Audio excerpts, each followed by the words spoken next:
All right, I already wrapped my hands like I've shown. I did every possible variation of pull-ups that I could do.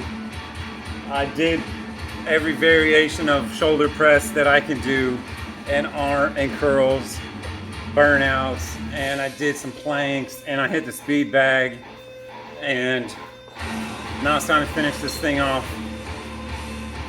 Now I wear a mouthpiece just because it's good practice and it helps me feel like I'm where I need to be.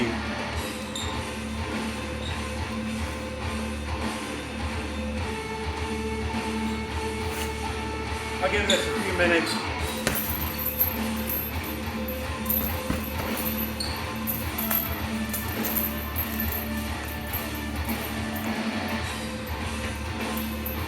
I'm gonna go fix my mirror. So boxing southpaw increases your coordination like crazy, big time. If you can do it southpaw, it teaches your body better how to do it conventional.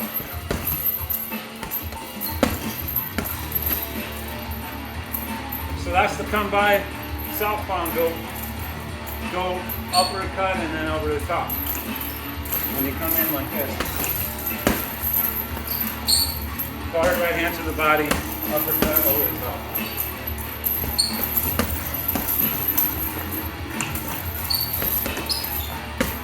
Or you can step over after a jab, then step over, jab, step over.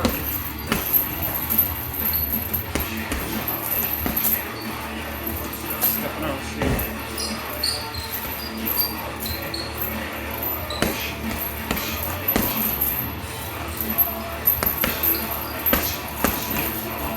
Angles. Finding a new angle right away. Because he's trying to pick a jab off like this. Just going like this. Parry it off. And all of a sudden you show up over here. On his weak side, off his left hand.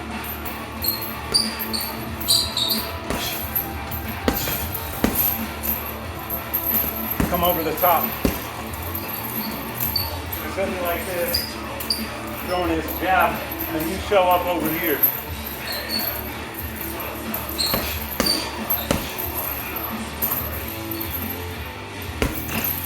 I got taught to box standing upright, like Robinson and Ali. You could let your hand down. As long as your shoulder is up high and you're ready to catch the right hand.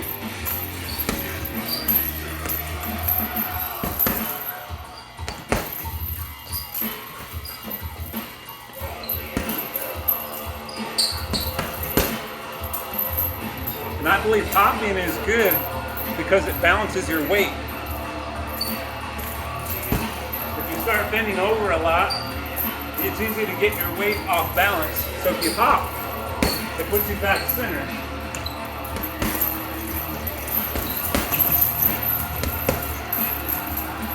So when he comes in behind a shitty jab, like this, and he comes in with his head down, he wants to just walk in. I'm gonna walk in like this. He walks in with his head down behind a jab like that. Like that. That's we're gonna parry and then uppercut or hook over. So you can trade jabs with him and then come right over underneath it. And step back.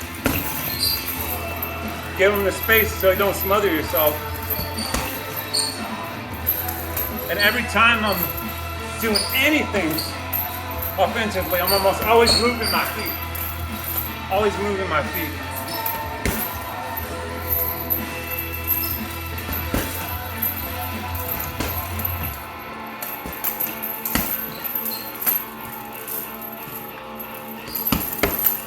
If I do anything wrong, well, I mean, some of what I do wrong is throw one or two punches and get out without looking for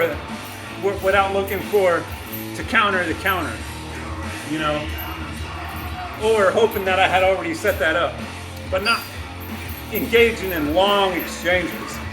I got taught pretty much not to do that. Just to dictate.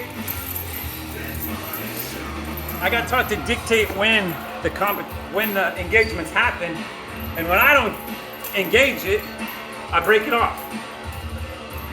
If he engages, it doesn't happen. I jab, stick, and move and get out of there, and if I engage, then it happens. If he engages, I counter and move. And if I engage and then counter is counter. I make it a bigger deal every time I push action. So like this case right here, I'm gonna just kind of 1-2 to busy it up and look for his counter, and then come back hard with my 1-2 counter. So just a touch, wait for him to jab back. And those 2-3, that was my actual mission. So I'm just looking to busy him up and then go hard. So a little fake feint right hand, and then 2-3. So my real motive was the follow-up, not the initiation. It was part 3 of the engagement. Part 1 was touching him, 2 is slipping and moving, and 3 is what I really came for.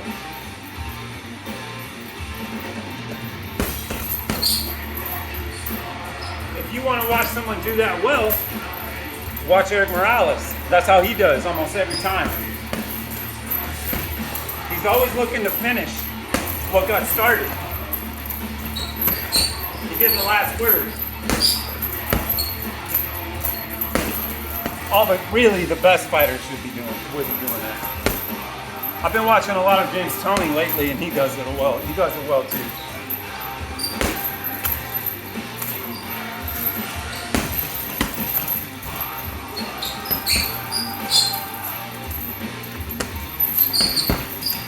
So one touch, uppercut in close, wait for him to counter with a hook, catch it, and then come back. So this is my lead, block, hard, hard.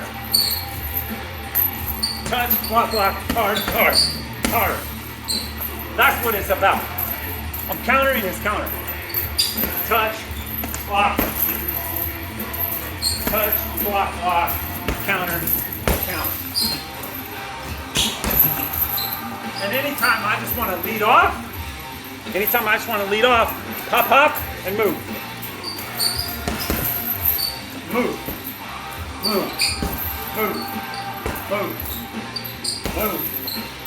If he wants to counter, I'll be gone. He counter all he wants, I'll be out of there. Gone. Way outside. Walk him down, counter. Well, I should say block, you know. If I close and he wants to block, if he wants to start chopping on me while I close, I'm just gonna block.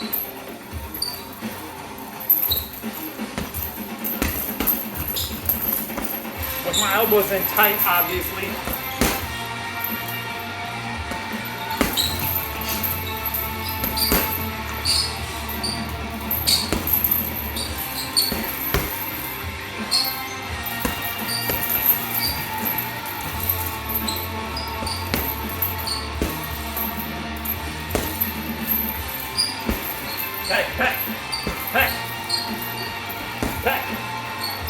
Peck. No countering. Just peck. Keep him out there. Just move away. Moving away. And then I'm going to peck him and then wait for the counter and then go in. Wait. And then back out. Peck. Drop the counter. Counter back.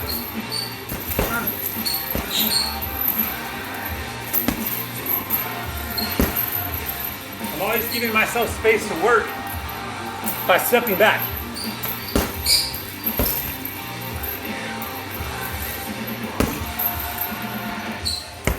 So my head is where my fist is gonna be when it comes through. Henry Armstrong. So my head is here. I'm gonna start punching and move it at the last second. So I don't have to see him. I can feel him.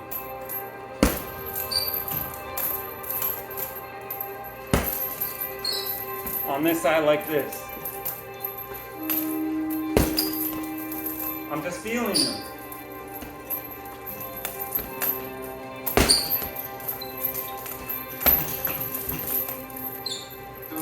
it's coming this way.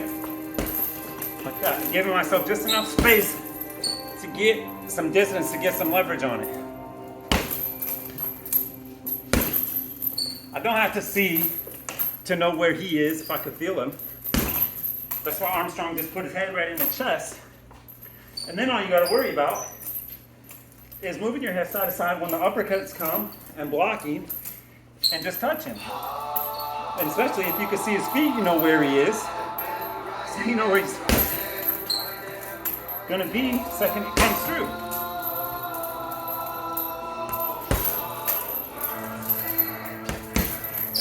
Great content. Great content. Horrible production value. Hope you like it.